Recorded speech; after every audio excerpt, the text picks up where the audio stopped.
Friends, welcome to this lesson. So in today's session we are going to revise our BRVL module B quickly in next 40 to 50 minutes. अगले 40 से 50 minute में दोस्तों आप BRVL के module B को quickly revise कर पाएंगे। चलिए दोस्तों शुरुआत करते हैं अपने मॉड्यूल बी के डिस्कशन को। एक एक पॉइंट को शॉर्ट में समझते हैं और सारी चीज़ों को क्विकली रिवाइज करते हैं। दोस्तों पहला टॉपिक है हमारा आरबीआई इंटीग्रेटेड ओम्बड्समैन स्कीम। तो बेसिकली ये तीन ओम्बड्समैन स्कीम को इंटीग्रेट करता है। एक है बैंकिंग ओम्बड्समैन स्कीम, एक है ombudsman scheme for non banking financial corporation और एक है ombudsman scheme for digital transaction. इस स्कीम के कुछ साइलेंट फीचर्स हैं, जैसे कि ये नेसेसरी नहीं होगा कंप्लेनेंट को कि वो आइडेंटिफाई करे किस स्कीम में वो फाइल करे। ये स्कीम डिफाइन करता है डेफिशिएंसी इन सर्विसेज को। ये स्कीम दोस्तों प्रत्येक ओम्बड्समैन ऑफिस के जुरिडिक्शन से डन अवे करता है। एक सेंट्रलाइज रिसीट और प्रोसेसिंग सेंटर को सेटअप किया गया आरबीआई चंडीगढ़ में। फिर दोस्तों जो रिस्पॉन्सिबिलिटी है रेगुलेटिंग एंटिटी को रिप्रेजेंट करने का और इन्फॉर्मेशन फर्निश करने का कंप्लेंट के रिस्पेक्ट में अगेंस्ट द रेगुलेटेड एंटिटी, वो किसका होगा? प्रिंसिपल नोडल ऑफिस का होगा, जो कि रैंक होंगे general manager in public sector bank या इक्विवेलेंट। दोस्तों जो रेगुलेटेड एंट्री होगा उसके पास कोई राइट नहीं होगा अपील करने के लिए वैसे केस में जहाँ पे अवार्ड जो है ओम्बड्समैन ने इशू कर दिया। फिर दोस्तों जो एग्जीक्यूटिव डायरेक्टर इन चार्ज होते हैं कंज्यूमर एजुकेशन और प्रोटेक्शन डिपार्टमेंट के, वो एपलेट अथॉरिटी होते हैं इस स्कीम के अंदर। दोस्तों कंप्लेंट जो है कंप्लेंट ऑनलाइन भी फाइल किया जा सकता है, साइट का नाम दिया हुआ है। फिर दोस्तों नेक्स्ट पॉइंट बताया जा रहा है, नेक्स्ट हमारा micro small and medium enterprise development act है। तो एमएसएमई एंटिटीज़ होते हैं जो कि इन्वॉल्व होते हैं प्रोडक्शन मैन्युफैक्चरिंग एंड प्रोसेसिंग में। एक बात और मैं आपको बता देना चाहता हूँ आरबीआई ओम्बड्समैन स्कीम में, ये देखिए यहाँ पे लिखा है कि जो हमारा सेक्शन 45L है reserve bank of India act और सेक्शन 18 जो है हमारा payment and settlement system act, तो ये cost free redress of customer complaint provide करेगा जिसमें सर्विस में डेफिशिएंसीज है और यदि रिजॉल्व नहीं होगा सेटिस्फेक्शन पे तो दोस्तों 30 डेज, ठीक है।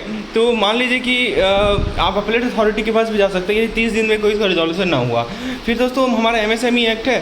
तो एमएसएमई एंटिटीज़ होते हैं जो कि प्रोडक्शन मैन्युफैक्चरिंग और processing of goods and communities में इंगेज होते हैं। एमएसएमई का कंसेप्ट पहली बार एमएसएमई एक्ट 2006 के थ्रू आया था।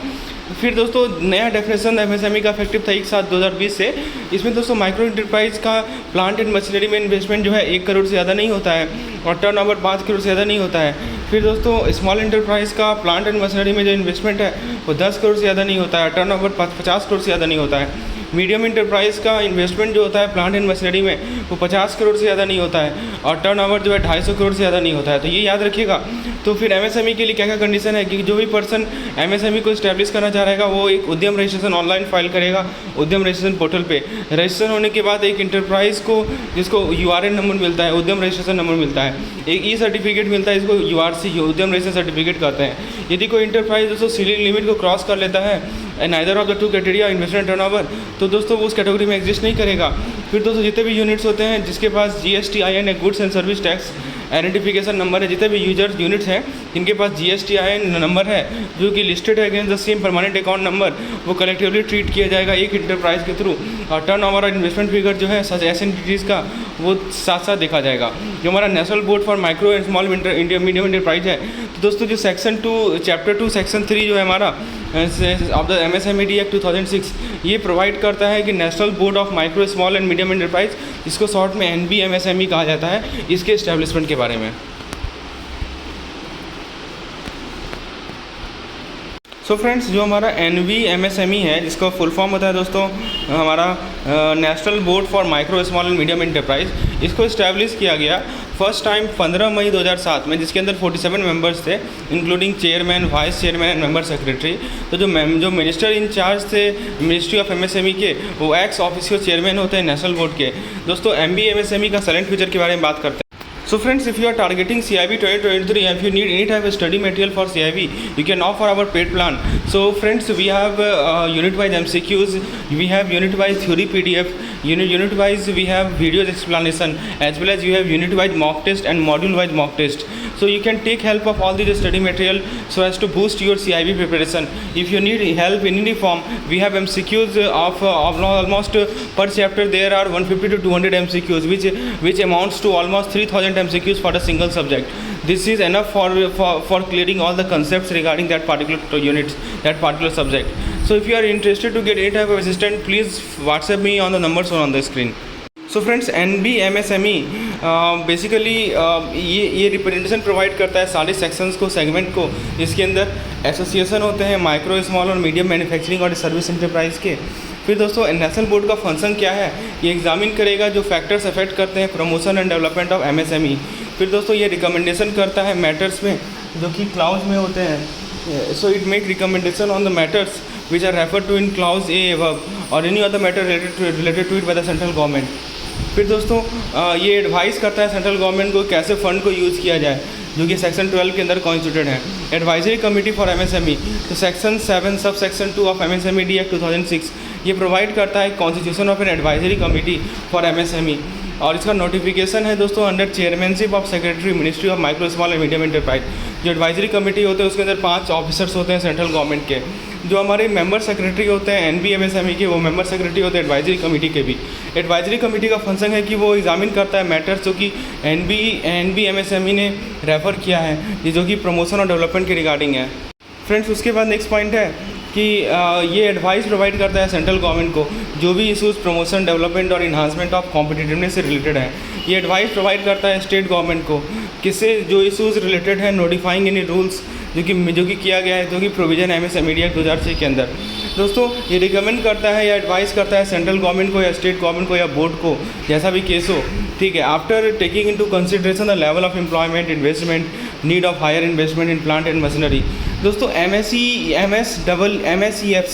एमएसएमई क्लासिफिकेशन, तो बेसिकली जो चैप्टर 5 है स्टैटर के अंदर, तो एमएसएमई एक्ट के अंदर कुछ प्रोविजन है delayed payment to micro small medium enterprise. तो बायर की लायबिलिटी क्या होगी पेमेंट करने की। दोस्तों जो बायर है वो पेमेंट करेगा before the date agreed on between him, ठीक है। तो एग्रीमेंट जो है सेलर और बायर के बीच में 45 डेज ज़्यादा दिन तक नहीं होने चाहिए। यदि बायर जो है पेमेंट नहीं कर पाता है सप्लायर को अमाउंट, तो वो लायबल होगा कंपाउंड इंटरेस्ट पे करने के लिए। तो ये सब पॉइंट को समझाया जा रहा है दोस्तों। फिर स्टेट गवर्नमेंट इस्टेब्लिश करती है micro and small enterprise facilitation council, short में इसे कहा जाता है एमएसईएफसी। तो ये डिस्प्यूट को सेटलमेंट करता है दोस्तों। एमएसईएफसी किसी स्टेट को जो भी केस फाइल्ड है उसे एग्जामिन कर वो डायरेक्शन इशू करेगा बायर यूनिट को कि ड्यू अमाउंट को पेमेंट कर दो।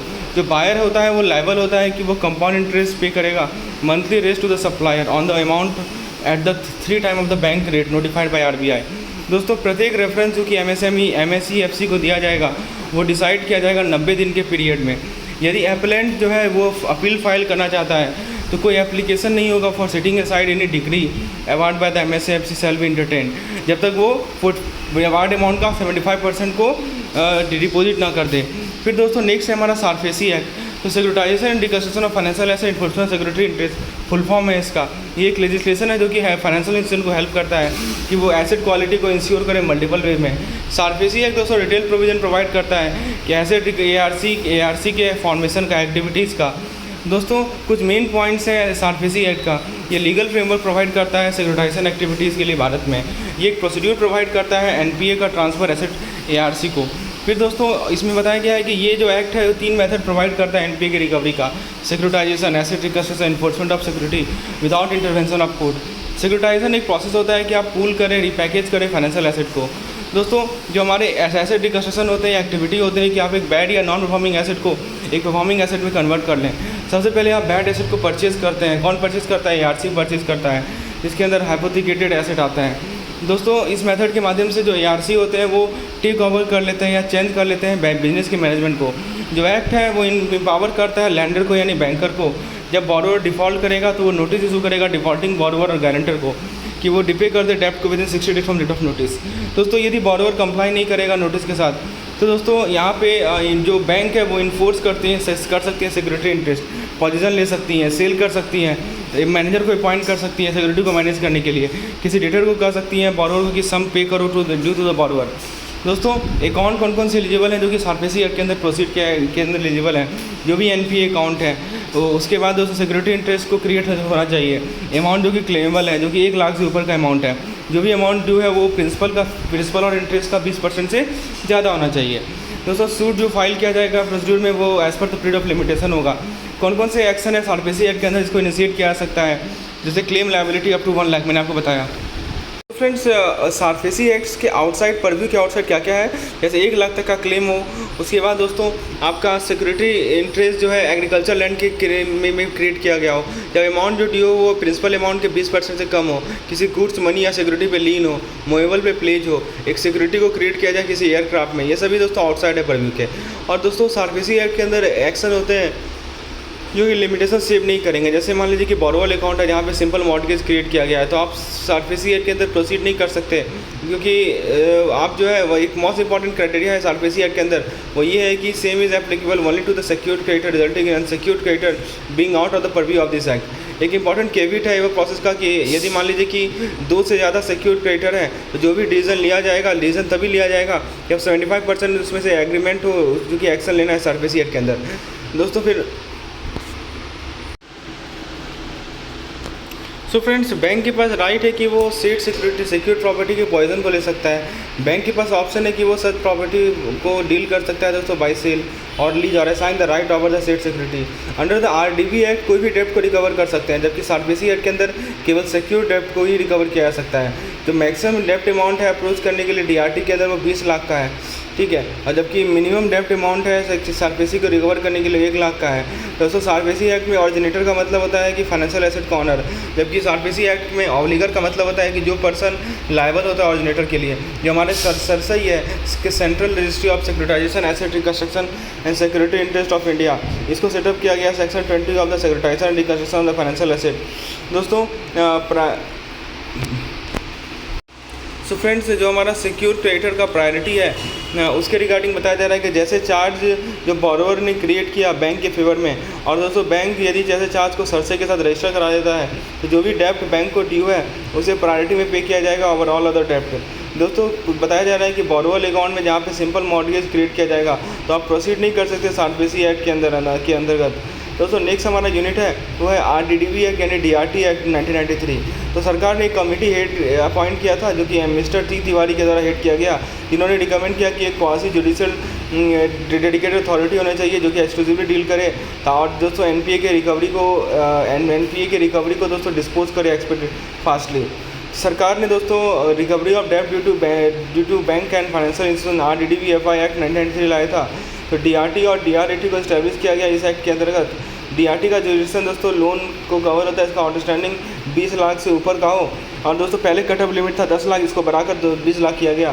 तो ट्रिब्यूनल का जो पावर होता है वो रिस्ट्रिक्टेड होता है कि वो कैसे केस को सेटल करेगा, क्योंकि ड्यू अमाउंट की रिकवरी से रिलेटेड है। जो ट्रिब्यूनल के पास पावर है कि डिस्ट्रिक्ट कोर्ट के पास बेस्टोर्ड है, tribunal shall have the recovery officer जो कि गाइड करेगा executing the recovery certificate. DRT को फॉलो करना है legal process by stressing on prompt disposal of the matter and fast execution. जो डीआरटी है वो इन्फोर्स करता है provision of the RDDBFI act 1993 और सारफेसी एक्ट 2002। डीआरटी दोस्तों फुल्ली एम्पावर होता है कि वो कॉम्प्रिहेंसिव ऑर्डर को पास करे और ट्रैवल करे बियॉन्ड द सिविल प्रोसीड्यूर को to render complete justice. DRT जो है हियर कर सकता है दोस्तों क्रॉस सूट को, काउंटर क्लेम को और सेटअप को अलाउ कर सकता है। दोस्तों जो डीआरटी है वो रिसीवर, कमिश्नर, पास एक्सपर्टाइट ऑर्डर, एड इंटरिम ऑर्डर, इन सभी को अपॉइंट कर सकता है डीआरटी। कोई भी कोर्ट कंट्री में अदर दैन सुप्रीम कोर्ट और High court only and article 227 of the constitution of this matter, जो भी ऑर्डर डीआरटी के द्वारा पास किया जाएगा वो एप्लीकेबल है within 45 days from the date of receipt order. कोई भी अपील को अपील ट्रिब्यूनल एंटरटेन नहीं करेगी जब तक एप्लेंट जो है 75% ऑफ ड्यू अमाउंट को डिपॉजिट न कर ले। दोस्तों जो पेटिशन होगा ऑर्डर किया गया जो कि डीआरटी के थ्रू पास हुआ है वो डिस्पोज ऑफ किया जाएगा डीआरटी के द्वारा विद इन 6 मंथ। फिर दोस्तों बताया जा रहा है नेक्स्ट हमारा इंसॉल्वेंसी बैंक्रप्सी कोड है। इंसॉल्वेंसी और बैंक्रप्सी कोड को पास किया गया दोनों हाउस ऑफ पार्लियामेंट में मई 2016 में। दोस्तों ये इंसॉल्वेंसी को यूज़ किया जाता है इंडिविजुअल के लिए भी, ऑर्गेनाइजेशन के लिए भी। इंडिविजुअल के लिए इंसॉल्वेंसी का मतलब बैंक्रप्सी होता है और कॉर्पोरेट का मतलब इसका मतलब कॉर्पोरेट इंसॉल्वेंसी होता है। इंसॉल्वेंसी बैंक्रप्सी का मतलब एक ऐसा सिचुएशन जहाँ पे इंडिविजुअल या कंपनी जो है अपने डेप्ट को पे नहीं कर पा रहा है प्रेजेंट या नियर फ्यूचर में। दोस्तों यदि जब भी इंसॉल्वेंसी का मतलब सिचुएशन होता है जहाँ पे वो डेप्ट को पे नहीं कर पाएगा। बैंक्रप्सी का मतलब कि एक ऐसा सिचुएशन जहाँ पे एप्लीकेशन जो अथॉरिटी को दिया गया है कि वो अपने आप को इंसॉल्वेंट डिक्लेयर करे, यानी तो वो बैंक्रप्ट डिक्लेयर करे। इंसॉल्वेंसी एक स्टेट होता है, बैंक्रप्सी एक कंक्लूजन है। बैंक्रप्ट एक कंक्लूसिव इंसॉल्वेंट होगा जबकि जितने भी इंसॉल्वेंसी हैं वो बैंक्रप्सी में नहीं लीड करेंगे। इंसॉल्वेंसी सिचुएशन का 2 ऑप्शन है, रिजोल्यूशन एंड रिकवरी और लिक्विडेशन। तो बैंक्रप्सी एक लीगल प्रोसीडिंग होता है जिसमें अंदर एक पर्सन या बिजनेस जो कि अपने आउटस्टैंडिंग डेब्ट को पे नहीं कर पा रहा है, तो बैंक्रप्सी प्रोसेस स्टार्ट होता है कि डेटर एक पिटिशन फाइल करता है या दोस्तों जितने भी डेटर के एसेट होते हैं उसे मेजर किया जाता है, वैल्यूट किया जाता है, और जो एसेट है उसे यूज़ किया जाता है ताकि आप आउटस्टैंडिंग डेट के पोर्शन को पे करें। दोस्तों लिक्विडेशन का मतलब होता है वाइंडिंग अप ऑफ कॉर्पोरेशन। तो दोस्तों बहुत सारी एंटिटीज़ है जो कि इनिशिएट कर सकते हैं प्रोसीडिंग ताकि लिक्विडेशन को काउच कर सकें, जैसे regulated body, director of company, share holder of A company. तो दोस्तों इंसॉल्वेंसी कॉमन होता है बैंक्रप्सी और लिक्विडेशन से। दोस्तों बताया जा रहा है कि जो इंसॉल्वेंसी बैंक्रप्सी कोड है वो स्ट्रक्चर्ड है 5 पार्ट में, इसके अंदर 255 सेक्शन है, 11 शेड्यूल है। एप्लीकेबिलिटी ऑफ आईबीसी एक्ट की बात करें तो दोस्तों ये कोड का जो प्रोविजन है वो अप्लाई होता है इंसॉल्वेंसी, लिक्विडेशन, वॉलंटरी लिक्विडेशन या बैंक्रप्सी और द फॉलोइंग एंटिटी। कोई भी कंपनी जो कि इनकॉर्पोरेट किया गया है कंपनीज एक्ट 2013 के अंदर, कोई ऐसा दूसरा कंपनी जो कि गवर्न होता है स्पेशल एक्ट के द्वारा for the time being in force, कोई limited liability partnership under the LP act, कोई ऐसा बड़ी जो कि इनकॉर्पोरेट किया गया किसी लॉ के अंदर for the time being in force, personal guarantor to the corporate debtor, partnership firm and proprietorship firm. दोस्तों फिर नेक्स्ट पार्ट में बताया जा रहा है कि इंसॉल्वेंसी बैंक्रप्सी कोड 2016 है, इसका कुछ फीचर्स हैं। पहला है कॉम्प्रिहेंसिव लॉ। ये कॉम्प्रिहेंसिव लॉ है जिसके अंदर जो रेगुलेट करता है इंसॉल्वेंसी और बैंक्रप्सी के प्रोसेस को। दोस्तों ये जो कोड होता है आईबीसी कोड होता है, ये लो टाइम रिजोल्यूशन प्रोवाइड करता है और डिफाइन करता है free time frame, fix time frame for insolvency resolution. ये प्रोसेस मैंडेट किया गया है कि 180 दिन के अंदर कंप्लीट करना है, इसको मैक्सिमम से मैक्सिमम 90 दिन तक आप एक्सटेंड कर सकते हैं। फिर दोस्तों स्पीड अप करने के लिए प्रोसेस को एक प्रोविजन है fast track resolution of the corporate insolvency with in 90 days. दोस्तों ये ड्राफ्ट किया गया है ताकि आपको एक विंडो प्रोवाइड करें, विंडो क्लियरेंस प्रोवाइड करें एप्लीकेंट को, जहाँ पे वो एप्रोप्रिएट रिलीफ मिलेगा सेम अथॉरिटी से। दोस्तों एक चेन ऑफ अथॉरिटी है आईबीसी के अंदर। फिर दोस्तों एनसीएलटी यानी नेशनल कंपनी लॉ ट्रिब्यूनल, ये एग्जीक्यूट करता है इंसॉल्वेंसी रिजोल्यूशन फॉर कंपनी। दोस्तों फिर बताया जा रहा है कि जो आईबीसी कोड है ये प्रोटेक्ट करता है वर्कमैन और एम्प्लॉय के इंटरेस्ट को। आईबीसी प्रोवाइड करता है न्यू रेगुलेटरी अथॉरिटी के कॉन्स्टिट्यूशन को। जो कोड का ऑब्जेक्टिव ये है कि आईबीसी कोड 2016 का मेन पर्पस ये है कि जो राइट बैलेंस है इंटरेस्ट सारे के स्टेक होल्डर का, बिजनेस इंटरप्राइज का, उसमें बैलेंस को स्ट्राइक करे। दोस्तों ये जो आईबीसी कोड है इसका पर्पस क्या है कि वो कंसोलिडेट करे, अमेंड करे जो भी लॉज रिलेटेड टू रीऑर्गेनाइजेशन और इंसॉल्वेंसी रिजोल्यूशन के रिगार्डिंग है। टाइम पीरियड को फिक्स करे लॉ या एजुकेशन के रिगार्डिंग, जो मैक्सिमम एसेट का वैल्यू है उसे मैक्सिमाइज करे, इंटरप्रेन्योरशिप को प्रमोट करे, क्रेडिट की अवेलेबिलिटी को बढ़ाए, ये सब इसका पर्पज़ है। इंसॉल्वेंसी और bankruptcy board of India basically ये जो कोड है वो प्रोवाइड करता है कि एक रेगुलेटर को इस्टेब्लिश किया जाएगा जो कि इन सभी एंटिटीज़ को मॉनिटर करेगा, लेजिस्लेटिव, एग्जीक्यूटिव और क्वाजी जुडिशियल फंक्शन परफॉर्म करेगा। जो insolvency bankruptcy board of India इसको इस्टेब्लिश किया गया 1 अक्टूबर 2016 को। ये बोर्ड एक बड़ी कॉर्पोरेट होती है जिसका परपेचुअल सक्सेशन होता है, कॉमन सील होता है, पावर होता है, subject to the provision of this code ने दोस्तों 1 चेन ऑफ अथॉरिटी क्रिएट किए हैं इस कोड के अंदर एजुकेशन के लिए। सिविल कोड दोस्तों प्रोहिबिट किया गया है कि मैटर में इंटरफेयर करने के लिए, जो कि रिलेटेड होता है application pending for the adjudicating authority. दोस्तों बताया जा रहा है कोई इंडिविजुअल या कोई ऐसा पर्सन, उसमें एजुकेटिंग अथॉरिटी एक डायरेक्ट डीआरटी होती है, अपील जो है डीआरटी को किया जाता है thereafter to the supreme court. दोस्तों बताया जा रहा है कि किसी आईबीसी के अंदर एक पर्सन के अंदर कोई individual, HUF, company, trust, partnership, LLP आते हैं। जो भी हमारा इनिशिएशन डेट होता है इसका मतलब कि जिस दिन फाइनेंशियल क्रेडिटर, कॉर्पोरेट एप्लीकेंट या जो ऑपरेशनल क्रेडिटर होता है वो एप्लीकेशन करते हैं एजुकेटिंग अथॉरिटी को। इंसॉल्वेंसी कमिटमेंट डेट का मतलब जिस दिन से एप्लीकेशन को एडमिट किया जाता है for initiating corporate insolvency resolution process by the adjudicating authority. Insolvency resolution process यानी आईआरपी का मतलब, आईआरपी पीरियड का मतलब देखिए 180 डेज़ का पीरियड होता है जो कि इंसॉल्वेंसी कमिटमेंट डेट से स्टार्ट होता है और ख़त्म होता है दोस्तों 180th डेट पे। लिक्विडेशन कमिटमेंट डेट का मतलब जिस दिन से प्रोसीडिंग फॉर लिक्विडेशन कमेंस होगा। दोस्तों ऑपरेशनल क्रेडिट का मतलब एक ऐसा पर्सन जिसमें ऑपरेशन डेप्ट लिया है और उसके अंदर एक ऐसा पर्सन भी आता है जिसको डेप्ट लीगली असाइन किया गया, ट्रांसफर किया गया। रिलेटेड पार्टीज़ का मतलब क्या है? रिजोल्यूशन प्लान का मतलब एक ऐसा प्लान जो कि रिजोल्यूशन एप्लीकेंट ने प्रपोज किया है इंसॉल्वेंसी रिजोल्यूशन के लिए। वोटिंग शेयर का मतलब कि वोटिंग राइट का जो शेयर है सिंगल फाइनेंशियल क्रेडिटर का in the committee of the creditor. Corporate insolvency resolution एक प्रोसेस होता है जिसके दौरान फाइनेंशियल क्रेडिटर जो है एसेस करता है कि डेटर का जो बिजनेस है वो कंटिन्यू करेगा कि नहीं करेगा। और दोस्तों नेक्स्ट है इंसॉल्वेंसी रिजोल्यूशन प्रोसेस। ये कलेक्टिव मैकेनिज्म प्रोवाइड करता है लैंडर को कि वो overall distress position of the corporate debtor से डील कर सके। आईबीसी एक टाइम बाउंड प्रोसेस क्रिएट करता है इंसॉल्वेंसी रिजोल्यूशन के लिए, कंपनी के लिए और इंडिविजुअल के लिए। ये प्रोसेस 180 डेज़ में कंप्लीट हो जानी चाहिए, जिसको मैक्सिमम से मैक्सिमम 90 दिन तक एक्सटेंड कर सकते हैं। आईबीसी प्रोवाइड करता है fast track resolution of corporate insolvency with in 90 days. दोस्तों जो कॉम्प्रिहेंसिव प्रोसेस है जो कि कवर करता है gamete of insolvency resolution framework, जैसे कि पहला है filing of application before NCLT, education यानी एडमिशन और rejection of application, moratorium and public announcement, appointment of interim resolution professional, formation of committee of creditor, preparation and approval of resolution plan, consequence of non submission of the resolution plan. जो process of insolvency होता है वो trigger होता है offence of default से। जो भी provision है इंसॉल्वेंसी और लिक्विडेशन से रिलेटेड किसी कॉर्पोरेट डेटर का, वो एप्लीकेबल तभी होगा जब अमाउंट ऑफ डिफॉल्ट जो 1 लाख रुपये से ज़्यादा है। जो कॉर्पोरेट इंसॉल्वेंसी प्रोसेस होता है वो इनिशिएट किया जा सकता है किसी डिफॉल्टिंग कॉर्पोरेट डेटर के द्वारा एप्लीकेशन फाइल करके कॉर्पोरेट इंसॉल्वेंसी रिजोल्यूशन प्रोसेस के लिए। जो एप्लीकेशन होता है for initiation corporate resolution process, ये financial creditor, operating creditor, corporator कर सकते हैं। दोस्तों किसी एप्लीकेशन का जो फाइलिंग होता है फाइनेंशियल क्रेडिटर के द्वारा, तो फाइनेंशियल क्रेडिटर एक एप्लीकेशन लॉन्च करेंगे NCLT के सामने ताकि वो कॉर्पोरेट इंसॉल्वेंसी रिजोल्यूशन प्रोसेस को इनिशिएट कर सकें। जो भी एविडेंस है डिफॉल्ट के सपोर्ट में और इंटरिम रिजोल्यूशन के नेम में वो फाइनेंशियल क्रेडिटर करेगा। एक ऑपरेशनल क्रेडिटर संलग्न, यदि मान लीजिए डिफ़ॉल्ट हो जाएगा तो ऑपरेशनल क्रेडिटर जो है पहले डिमांड नोटिस भेजेगा, इनवॉइस का कॉपी भेजेगा कॉर्पोरेट डेटर को। कॉर्पोरेट डेटर दोस्तों 10 दिन के, जिस दिन से उसको नोटिस मिला उसके 10 दिन के पीरियड में नोटिफाई करेगा ऑपरेशनल क्रेडिटर को कि डिस्प्यूट के एग्जिस्टेंस के बारे में। वो प्रोवाइड करेगा रिपेमेंट का डिटेल, अनपेड ऑपरेटिंग डेप्ट के रिपेमेंट का डिटेल। यदि मान लीजिए कि डेप्ट जो है पे नहीं किया गया हो, यदि 10 दिन की एक्सपायरी के बाद यदि ऑपरेशनल क्रेडिटर नहीं रिसीव करता अपने पेमेंट को डिस्प्यूट के कन्फर्मेशन पे, तो वो एक एप्लीकेशन फाइल कर सकता है एजुकेटिंग अथॉरिटी के पास कि वो एक कॉर्पोरेट इंसॉल्वेंसी रिजोल्यूशन प्रोसेस को, इसको CIRP कहा जाता है, इसको स्टार्ट करें। एक एप्लीकेशन फाइल करना, जब भी कॉर्पोरेट डेटर को कमिट ने डिफ़ॉल्ट कमिट किया है तो कॉर्पोरेट एप्लीकेंट जो है एक एप्लीकेशन फाइल कर सकता है कि हम corporate insolvency resolution process start करना चाह रहे हैं। तो दोस्तों कुछ पर्सन है जो कि नॉट इंटाइटल्ड है इंसॉल्वेंसी प्रोसेस को इनिशिएट करने के लिए। कॉर्पोरेट डेटर जो कि ऑलरेडी एक ऑनगोइंग इंसॉल्वेंसी रिजोल्यूशन प्रोसेस में अंडरगो कर रहा है। एक कॉर्पोरेट डेटर जिसने कंप्लीट किया है corporate insolvency resolution process 12 month preceding the date of making the application. दोस्तों कॉर्पोरेट डेटर या फाइनेंशियल क्रेडिटर जिसने कोई टर्म्स ऑफ रिजोल्यूशन प्लान को वायलेट किया है, जो एजुकेटिंग अथॉरिटी हो सकती है वो या तो एक्सेप्ट करेगी या रिजेक्ट करेगी एप्लीकेशन को 14 days of the receipt application, यानी एप्लीकेशन जिस दिन से रिसीव हुआ उसके 14 डेज़ के अंदर जो एजुकेटिंग अथॉरिटी है वो या तो एक्सेप्ट करेगी या रिजेक्ट करेगी। जो इंसॉल्वेंसी रिजोल्यूशन प्रोसेस होता है वो कमेंस होता है date of admission of application by the adjudicating authority.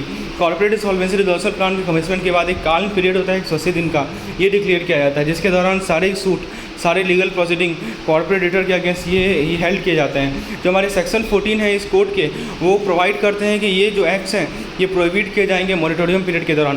पहला है इंस्टीट्यूशन ऑफ सूट्स और continuation of any pending suits proceeding against the corporate debtor, transferring, encumbering, alienation and disposing of by the corporate debtor any of its asset. जो भी action है foreclose करने का, recover करने का, इन्फोर्स करने का कोई भी सिक्योरिटी इंटरेस्ट को जो कि कॉर्पोरेट डेटर ने क्रिएट किया है। तो दोस्तों ये सेक्शन 14 है, ये सभी को प्रोहिबिट किया जाएगा मॉरिटोरियम पीरियड के दौरान। दोस्तों जो जैसे मान लीजिए कि कॉर्पोरेट इंसॉल्वेंसी रिजोल्यूशन के कमेंसमेंट के बाद NCLT ने एक मॉरिटोरियम डिक्लेयर किया अगेंस्ट द कॉर्पोरेट डेटर, तो 1 मंथ के डिक्लेरेशन के 1 मंथ के अंदर कॉर्पोरेट डेटर जो अपने प्रॉपर्टी को डिस्पोज कर देगा।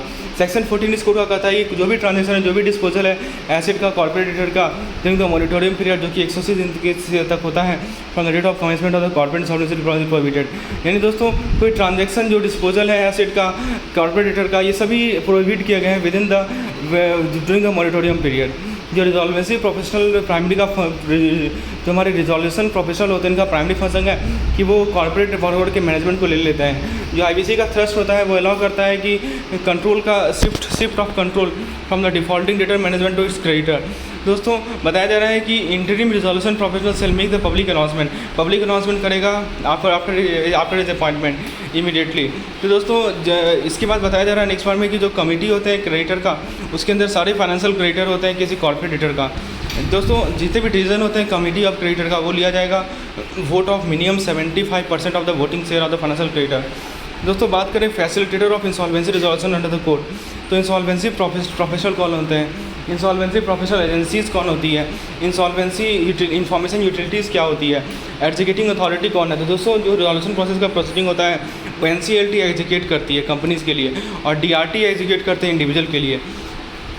दोस्तों एक कमेटी होता है फाइनेंशियल क्रेडिटर का, वो डिसीजन लेता है कि फ्यूचर क्या होगा आउटस्टैंडिंग डेब्ट का। वो चूज़ कर सकता है कि हम डेब्ट को रिवाइव कर सकते हैं या बेच सकते हैं, ठीक है, तो टू रिपे द डेब्ट आउट टू हिम।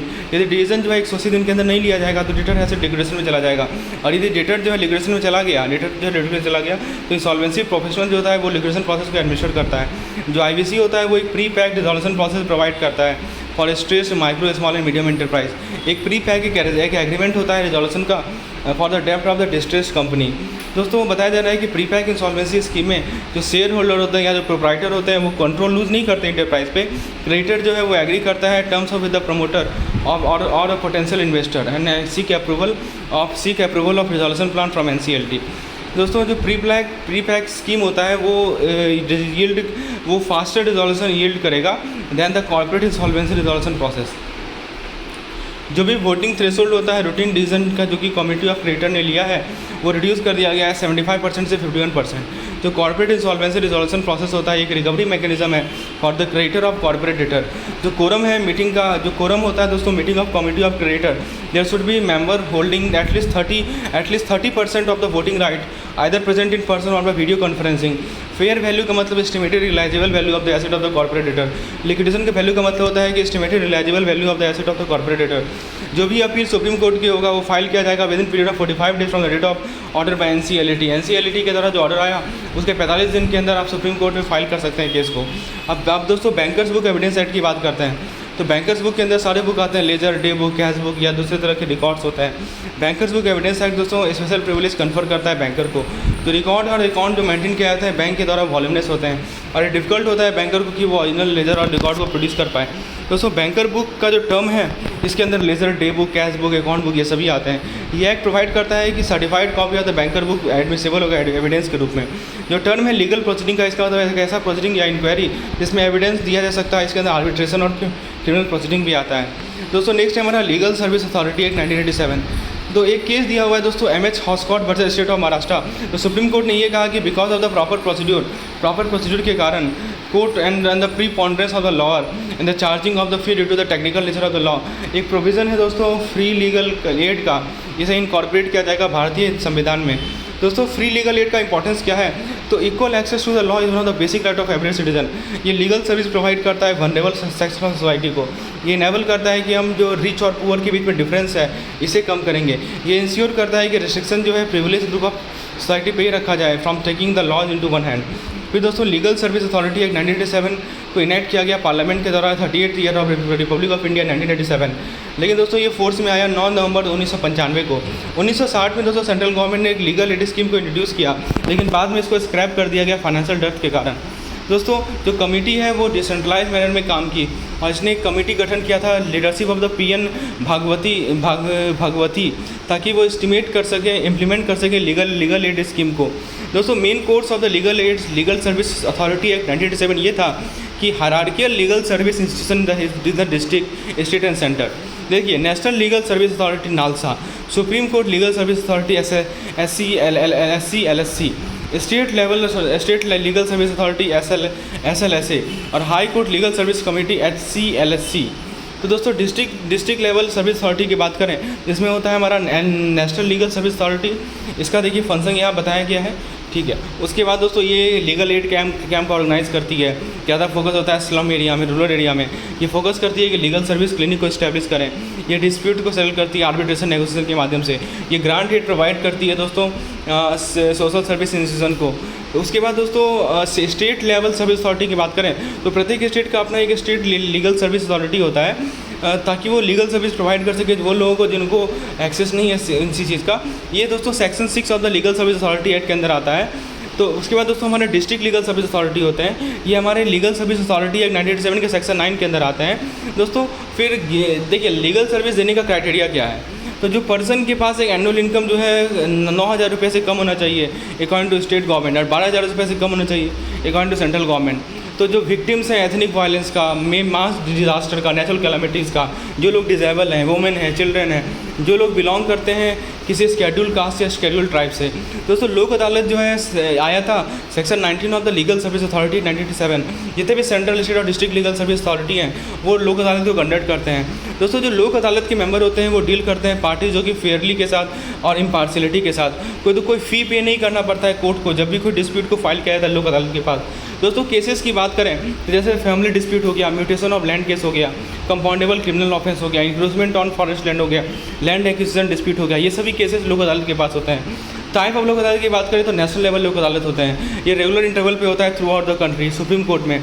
फिर दोस्तों एक परमानेंट लोक अदालत होता है, ये ऑर्गेनाइज किया जाता है under section 25B 10(2)B of the legal service authority 1987। ये compulsory pre litigation mechanism provide करता है ताकि आप डिस्प्यूट को सेटल कर सकें जो कि पब्लिक यूटिलिटी सर्विस से रिलेटेड हो। फिर एक मोबाइल लोक अदालत होता है, तो ये सिस्टम आया था 2015 से। इसमें दोस्तों 15.14 लाख लोक अदालत को कंडक्ट किया गया पूरे कंट्रीज़ में। मेगा लोक अदालत होता है दोस्तों, डेली लोक अदालत होता है, ये हर एक दिन होता है। कंटिन्यूस लोक अदालत होता है, फ्री लीगल एड होता है। दोस्तों आर्टिकल 39 है जो संविधान का है, वो ये कहता है कि स्टेट्स सिक्योर करे कि operation of the legal system promote justice based on equal opportunity. अब देखिए क्या क्या प्रोविजन है फ्री लीगल एड में, वो आप देख सकते हैं। चलिए उसके बाद दोस्तों नेक्स्ट हमारा यूनिट है कंज्यूमर प्रोटेक्शन एक्ट 2019। तो बेसिकली देखिए पहले इस एक्ट का नाम था कंज्यूमर प्रोटेक्शन एक्ट, ये आया था 15 अप्रैल 1986 को। बाद में इसको रिप्लेस कर दिया गया कंज्यूमर प्रोटेक्शन एक्ट 2019। तो बेसिक एम ये है कि जो कंज्यूमर है उनके राइट को सेव किया जाए। CP एक्ट 2019 जो है ये जो है कंज्यूमर के डेफिनेशन को वाइडन कर दिया गया। अब देखिए कंज्यूमर क्या होता है उसका डेफिनेशन एक बार पढ़ लीजिए यहाँ पे। फिर दोस्तों CP एक्ट 2019 का पास प्रोविजन था कि वो इस्टेब्लिशमेंट को सजेस्ट करेगा सेंट्रल CCPA क्या होता है, सेंट्रल कंज्यूमर प्रोटेक्शन अथॉरिटी होता है। CP एक्ट 2019 ये कहता है कि कंज्यूमर जो है कंप्लेंट फाइल कर सकता है from the with in the जुडिशन consumer forum जो कि उसके प्लेस ऑफ रेजिडेंस में लोकेटेड हो। CP एक्ट 2019 ने प्रोडक्ट लायबिलिटी अल्टरनेट डिस्प्यूट का कॉन्सेप्ट को इंट्रोड्यूस किया, ठीक है, अल्टरनेट डिस्प्यूट रिजोल्यूशन मैकेनिज्म। तो दोस्तों CP एक्ट 2019 एप्लीकेबल होता है सारे प्रोडक्ट एंड सर्विसेज के लिए जब तक कोई प्रोडक्ट एंड सर्विस को स्पेशली डिवाइड नहीं किया जाए under the scope of this act by the central government. जो सेंट्रल कंज्यूमर प्रोटेक्शन अथॉरिटी होती है वो प्रोटेक्ट करेगी, प्रमोट करेगी, इन्फोर्स करेगी किसी कंज्यूमर के राइट को। CCPA को वाइड रेंजिंग पावर दिया गया है। CCPA के पास राइट है कि वो स्यू मोटो एक्शन प्रोडक्ट को रिकॉल कर सकता है। फिर दोस्तों वो रिम्बर्समेंट ऑर्डर कर सकता है गुड्स के प्राइस पे। दोस्तों बताया जा रहा है कि जो हमारे CRDC होते हैं, कंज्यूमर डिस्प्यूट रिड्यूसल कमीशन होते हैं, ठीक है, इसको इस्टेब्लिश किया जाएगा, इस एक्ट के अंदर कहा गया है। तो CRDC जो है कंप्लेन इंटरटेन करते हैं जो कि ओवर चार्जिंग या डिसेप्टिव चार्जिंग के कारण होता है, अनफेयर या रिस्ट्रिक्टिव ट्रेड प्रैक्टिसेस के कारण होता है, हजार्डियस गुड्स के सील के कारण होता है, डिफेक्टिव गुड्स एंड सर्विस के सील के कारण होता है। तो CRDC के अंदर कोई फ़ी नहीं होता है यदि आप केस 5 लाख तक का फाइल करते हैं। तो दोस्तों CP एक्ट फ्लेक्सिबिलिटी प्रोवाइड करते हैं कंज्यूमर को कि वो कंप्लेन फाइल कर सकेंगे with in the जुडिशन consumer forum located at the place of resident. तो CP एक्ट 2019 है उसके अंदर इनेबलिंग प्रोविजन होता है कंज्यूमर को कि वो कंप्लेन इलेक्ट्रॉनिकली फाइल कर सकेंगे। तो प्रोडक्ट लायबिलिटी और पेनल कॉन्सिक्वेंस की बात करें तो इस एक्ट ने कॉन्सेप्ट ऑफ प्रोडक्ट लायबिलिटी को इंट्रोड्यूस किया। ये मैन्युफैक्चरर या प्रोडक्ट सर्विस प्रोवाइडर या प्रोडक्ट सेलर अब रिस्पॉन्सिबल होगा कि वो कॉम्पेंसेट करे जो भी इंजरी या डैमेज हो रहा है डिफेक्टिव प्रोडक्ट के कारण। दोस्तों फिर बताया जा रहा है कि पेनल्टीज़ फॉर मिसलीडिंग एडवर्टाइजिंग, जो CCPA है वो इम्पोज करेगा एक पेनल्टी ऑन द मैन्युफैक्चरर और एक इंडोर्सर फॉर द फॉल्स और मिसलीडिंग एडवर्टीजमेंट। दोस्तों मेडिटेशन के लिए दोस्तों एक स्ट्रिक्ट टाइमलाइन है जो कि रूल पे फिक्स है, कोई अपील नहीं कर सकता against the settlement through meditation. Unfair trade practice की बात करें तो CP एक्ट 2019 दोस्तों इसने अथॉरिटी को आर्म किया है कि वो एक्शन ले सके against the unfair trade practices to.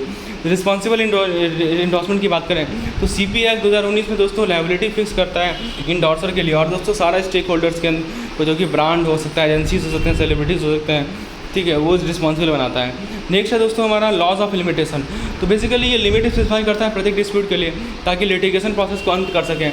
ये लॉ कोई राइट नहीं क्रिएट करता, कोई एक्शन नहीं कॉज करता, ये लिमिटेड होता है कि ये बताता है कि कितना टाइम फ्रेम के अंदर एक लीगल रेमेडी पॉसिबल है। एक लीन दोस्तों इम्पेयर्ड नहीं होता क्योंकि रेमेडी जो है बार्ड होता है लिमिटेशन से। लिमिटेशन का ऑब्जेक्टिव ये है कि वो अपने राइट से विजिलेंट हो और दोस्तों जो बहुत लॉन्ग डॉर्मेंट क्लेम है, ठीक है, उससे डील कर सकें।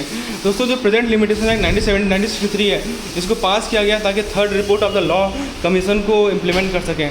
बैंकर को अलाउ किया गया कि वो लीगल एक्शन ले सकता है सूट फाइल करके, अपील प्रीफर कर सकता है, अप्लाई कर सकता है रिकवरी के लिए जब डॉक्यूमेंट जो है लिमिटेशन पीरियड के अंदर है। एक्सटेंशन ऑफ लिमिटेशन पीरियड, दोस्तों लिमिटेशन पीरियड को एक्सटेंड किया सकता है कुछ तरीके से। एक होता है AOD का फुल फॉर्म होता है एक्नॉलेजमेंट ऑफ डेट। तो आपको एक एक्नॉलेजमेंट ऑफ डेट ऑब्टेन करना पड़ेगा writing from the borrower before expiry of the prescribed period of limitation. Part payment, limitation period extended होता है जब बॉरोवर जो है borrower office duly authorise agent वो पार्ट रिपेमेंट करता है लोन का। दोस्तों लिमिटेशन पीरियड एक्सपायर्ड यदि हो जाता है तो इसको एक्सटेंड किया जा सकता है आपको फ्रेश सेट ऑफ डॉक्यूमेंट लेकर। यदि कोर्ट क्लोज होते हैं डेट ऑफ एक्सपायरेशन के अंदर या लिमिटेशन पीरियड के अंदर तो सूट जो होता है वो किसी भी दिन हो सकता है जब जिस दिन कोर्ट ओपन होगा। बॉरोवर अप्रोड, यदि मान लीजिए कि बॉरोवर अप्रोड जो है वो कंसिडरेशन में नहीं लेता है जब वो लिमिटेशन पीरियड कैलकुलेट किया जाता है लेकिन दोस्तों यदि बॉरोवर एक भारत में ट्रिप लगाता है और वो भारत में रहता है, जब इससे इससे पहले कि रिटर्न करे, जितना दिन वो भारत में रहा उसे ध्यान में रखा जाएगा जब वो लिमिटेशन पीरियड को डिसाइड किया जाएगा। एक नॉर्मल गारंटी एग्रीमेंट जो कि बैंक ऑप्टेन करती है किसी गारंटर से, वो एक कंटिन्यूइंग गारंटी नेचर का होता है। कैश क्रेडिट अकाउंट चाहे म्यूचुअल हो, ओपन हो, रनिंग हो या कंटिन्यूस अकाउंट हो, उसमें जो लिमिटेशन पीरियड होता है वो फर्दर एक्सटेंड किया जाता है 3 साल के लिए। दोस्तों बैलेंस शीट एंट्री, एक डेबिट एंट्री जो है लायबिलिटी साइड में शो किया जाता है दोस्तों। फिर दोस्तों AOS होता है एक्नॉलेजमेंट ऑफ सिक्योरिटी, ये ऑप्टेन करना है ताकि आप लिमिटेशन पीरियड को एक्सटेंड कर सकें इन केस ऑफ मॉर्टगेजेज। दूसरा पॉइंट है दोस्तों, एक डेटर जो है टाइम बाद डेट पे कर सकता है किसी क्रेडिटर को। एक डेटर जिसने बहुत सारे डेप्ट ऑफ किए हैं किसी क्रेडिटर को, वो एक सम को पे कर सकता है क्रेडिटर को। यदि कोई स्पेसिफिक मेंशन नहीं है तो क्रेडिटर एडजस्ट कर सकता है पेमेंट को toward any of the debt including the one for which recovery is barred for by limitation. दोस्तों सेक्शन 3 केवल एक रेमेडी को बार करता है but not destroy the right which remedy related to. जो कोर्ट है वो एक ऑब्लिगेशन के अंदर है वो कि वो किसी सूट को डिसमिस कर सकता है यदि वो फाइल किया गया before the time period prescribe by the limitation act. दोस्तों पीरियड ऑफ लिमिटेशन की बात करें तो आप यहाँ देख सकते हैं डिमांड फ्रॉम इशू नोट है, उसके लिए 3 साल का होता है from the date of DP issue. Bill of exchange इसलिए 3 साल का है। और भी दोस्तों अभी एजांस bill, money payable for money lent, guarantee, mortgage foreclosure, mortgage सभी का लिमिटेशन पीरियड दे सकते हैं। जो कॉन्डोनेशन ऑफ डिले होता है इसका मतलब कि आप टाइम पीरियड का जो एक्सटेंशन दिया गया है कुछ केसेस में जो provided there is sufficient cause for cause, मतलब कि ऐसे डिले होने का सफिशिएंट कॉज है तो वहाँ कॉन्डोनेशन फॉर डिले होता है। सेक्शन 5 में कहा गया है इसे। जनरल रूल ये कहता है कि जो लॉ ऑफ लिमिटेशन है वो केवल बार करते हैं रेमेडी को, लेकिन किसी राइट को बार नहीं करते हैं खुद से। सेक्शन 27 एक इसका एक्सेप्शन है। सेक्शन 27 लिमिटेड नहीं होता है physical position but also include de jure position. चलिए अब दोस्तों नेक्स्ट की बात करते हैं टैक्स लॉ। तो टैक्सेशन सिस्टम है भारत में एक ऐसा है कि टैक्स जो है सेंट्रल गवर्नमेंट लेवी करती है, स्टेट गवर्नमेंट लेवी करती है। दोस्तों क्लासिफिकेशन ऑफ टैक्स की बात करें, डायरेक्ट टैक्स, इनडायरेक्ट टैक्स है। तो डायरेक्ट टैक्स को डिफाइन कर सकते हैं, कैसा टैक्स जो कि डायरेक्टली कोई इंडिविजुअल पे करते हैं, ऑर्गेनाइजेशन पे करते हैं किसी इम्पोजिंग एंटिटीज़ को। इनडायरेक्ट टैक्स के अंदर क्या होता है कि इसका एक से ज़्यादा मीनिंग है दोस्तों। कॉलिकल सेंस की बात करें तो इनडायरेक्ट टैक्स एक का जैसे सेल्स टैक्स, VAT, GST एक टैक्स होता है जो कि इंटरमीडिएटरी कलेक्ट करती है किसी पर्सन से, क्योंकि ultimate economic burden of tax को फिल करता है। इनकम टैक्स लॉ की बात करें तो CBDT टाइम टू टाइम जो है सर्कुलर नोटिफिकेशन के साथ आती है जो कि क्लैरिफाई करती है इस लॉ के प्रोविजन को, रूल्स फ्रेम करती है। दोस्तों जो रजिस्ट्रेशन नंबर होता है डीलर का वो पास होता है इनकम टैक्स के pan number, pan 10 digit number होता है और दोस्तों उसमें 3 से 5 डिजिट को ऐड किया जाता है। जो चार्जेबिलिटी ऑफ इनकम टैक्स है article 265 of the constitution of India, संविधान प्रोवाइड करता है कि कोई भी टैक्स जो लेवी नहीं किया जाएगा, कलेक्ट नहीं किया जाएगा except by the authority of law. According to the ITA every person whose total income exceed the maximum amount not chargeable to the tax shall be chargeable to the income tax at the rate और rate which is prescribe by the financial act. ITA दोस्तों provide करता है inclusive definition of the expression income. इसलिए दोस्तों इससे पहले कि आप कंक्लूजन पे अराइव करें टैक्स इंप्लीकेशन का किसी रिसिपेंट ऑफ मनी का, ये जरूरी है डिटरमाइन करना कि ऐसा recipient amount into the income under the ITA के अंदर आता है या नहीं आता है। रेजिडेंशियल स्टेटस की बात करें तो section 6 of the ITA define करता है रेजिडेंट को। इसके अंदर बहुत सारे क्राइटेरिया होते हैं ये पता लगाने के लिए एक अलग अलग एंटिटीज़ के रेजिडेंस को। कंपनी को रिगार्ड किया जाता है रेजिडेंट इन इंडिया यदि वो इंडियन कंपनी है या दोस्तों इसका जो इफेक्टिव मैनेजमेंट का प्लेस है वो इंडिया में है रिलेवेंट फाइनेंशियल ईयर में। स्कोप ऑफ इनकम की बात करें टोटल इनकम है किसी SSC का वो डिटरमाइन किया जाता है दोस्तों रेजिडेंशियल स्टेटस के बेसिस में भारत में। तो सेक्शन 5 जो ITA है वो उसके अकॉर्डिंग इंडियन रेजिडेंट लायबल है कि वो टैक्स किया जाए और द ग्लोबल इनकम। जो सेक्शन 5 का स्कोप है वो एक्सपेंड किया जाता है लीगल फिक्सन जो कि कंटेंट है सेक्शन 9 में। दोस्तों टैक्स ईयर की बात करें तो फाइनेंशियल ईयर जिसमें इनकम अर्न किया जाता है प्रीवियस ईयर होता है और जो कि ईयर होता है ending on 31st day of the March इस ईयर। द ईयर इमीडिएट होता है succeeding the previous year refer to assessment year. तो income of the previous year is tax as assessment year. The term assessment year refer to the period of 12 months commencing on the 1st day of April every year and ending on 31st day of March of the following year. The rate of income tax होता है दोस्तों applicable tax rate vary on type of entity and the residential status of the taxpayer. दोस्तों competition of the income of the non resident में DTAA यानी double tax awareness agreement को जो कि भारत और कंट्रीज ऑफ रेजिडेंट के बीच में होता है इसको एग्जामिन करना पड़ता है जो कि ITA प्रोवाइड करता है इसके प्रोविजन को। ये एप्लीकेबल होगा, they are more beneficial to the taxpayer. दोस्तों हेड्स ऑफ इनकम में क्या क्या आता है, सैलरीज आते हैं, income from house property, profit and gain from house business और profession, capital gain, income from other sources. फिर दोस्तों competition of profit and gain from business operation. जो भी एक्सपेंडिचर हैं केवल कैपिटल और पर्सनल एक्सपेंडिचर को छोड़ दीजिए जो या तो फुल्ली इनकर हुए हैं या एक्सक्लूसिवली इनकर हुए हैं बिजनेस के पर्पज़ के लिए वो अलॉट है as deduction while computing the business income of the SSC। फिर दोस्तों नेक्स्ट पॉइंट में बताया जा रहा है कि आपका कैपिटल गेन कंपटीशन कैसा होगा वो आप देख लीजिए। ट्रांसफर प्राइसिंग दोस्तों सेक्शन 92 में कहा गया है विथहोल्डिंग टैक्स यानी person is required to withhold tax from certain specified payment DTAA के बारे में बताया जा रहा है। अब देखिए एमएटी क्या होता है, मिनिमम अल्टरनेट टैक्स होता है दोस्तों, एएमटी क्या है, अल्टरनेटिव मिनिमम टैक्स है। All this thing I been explain in detail in our video lecture. So फिर डीआरपी क्या होता है, डिस्प्यूट रिजोल्यूशन पैनल होता है। So friends, this was our complete quick revision session of module number C. Hopefully you enjoyed the lesson. धन्यवाद।